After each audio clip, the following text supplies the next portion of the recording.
निश्चित भाव में कोरापुट ब्लॉक रो जो 14टी ब्लॉक अच्छी ये जातीय पंचायती राज दिवस रे जयपुर ब्लॉक को प्रथम स्थान देकी पुरस्कृत करा जायछि। एथिरे आमे पूरा ऑफिस स्टाफ आम लोक प्रतिनिधि आम समस्ते एथिरे उत्साहित अच्छु, बहुत खुशी अच्छु। लास्ट फाइनेंशियल ईयर आमे जो प्रकार काम करथिलु आमे ता धारा आउरी त्वरान्वित करिकी आउरी भल काम करिया को प्रेरणादायी हेछि एई पुरस्कार। निश्चित भाव में आमे आउर जयपुर ब्लॉक रो जोटा समस्या रही आमे तो जानुछु से पूरा सेचुरेशन आसीनी।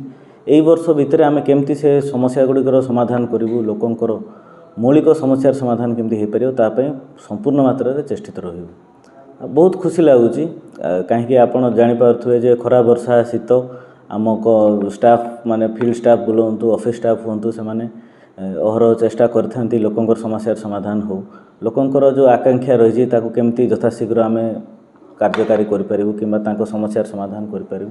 तो यही पुरस्कारटा निश्चित भाव में आमको उत्साहित करुच्ची, प्रेरणा दौची, से खुश तो बहुत लगुच।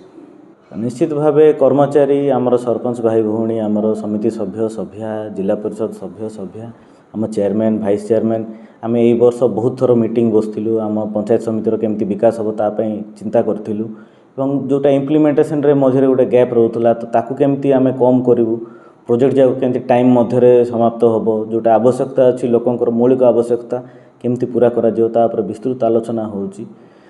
निश्चित भाव में कर्मचारी मानक मोर जो मैंने सबॉर्डिनेट अच्छा वार्ता देवा चाहूँगी जे से आउरी परिश्रम करंतु, आउरी एफिशिएंसी से काम करंतु, जमती प्रतिवर्ष ये जो सफलतार मानदंड से प्राइज मिलू न मिलू किंतु आमर परफॉर्मेंस रे केबे लेस न हो कम न हो एवं लोकंकर जो आकांक्षा रही समस्या समाधान ता पूर्ण हो पार। निश्चित भाव जिलापालंकर ही लीडरशिप रे जो फ्लैगशिप स्कीम रही 11टा स्कीम जोटा रही होलिस्टिक डेवलपमेंट पैरामीटर से कोरापुट सबुठ भल परफॉर्म करथिला कहीकि प्रधानमंत्री अवार्ड आनला। ट्रॉफी ग्रहण बेले एडीएम देवी प्रसाद मोहंती, सीडीओ वेणुधर सबर, डुडा पीडी तपन कुमार नायक प्रमुखों सह अन्य माने उपस्थित थिले। द्वितीय स्थान रे रही कोटपड़ा एवं तृतीय होईछि नंदपुर ब्लॉक। जयपुर मनोज दास का रिपोर्ट, रिपोर्टर्स टुडे।